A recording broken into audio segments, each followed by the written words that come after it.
Hi friends, welcome to bachelor food. అందరూ ఎలాగున్నారండి? మళ్ళీ ఈరోజు వీడియోతో వచ్చానండి. నేను చూస్తున్నారు కదా, మొన్న అయితే నేను హల్వా చేశాను. అది ఎల్లో ఫ్లేవర్ అయితే వేసాను. ఈరోజైతే నేను ఆరెంజ్ ఫ్లేవర్ అయితే చేశాను.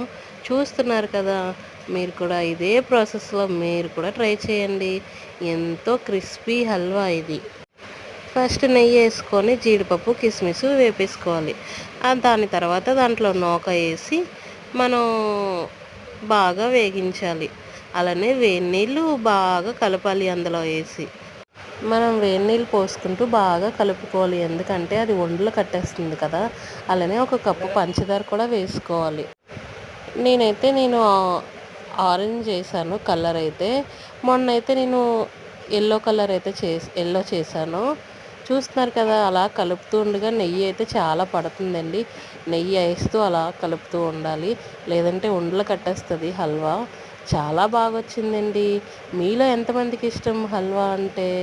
గోధుమ రవ్వ హల్వా అండి. అలానే వెళ్తూ వెళ్తూ ఒక లైక్, ఒక సబ్స్క్రైబ్ కూడా చేయండి, మర్చిపోవద్దు ఫ్రెండ్స్. చూస్తున్నారు కదా, కామెంట్ మర్చిపో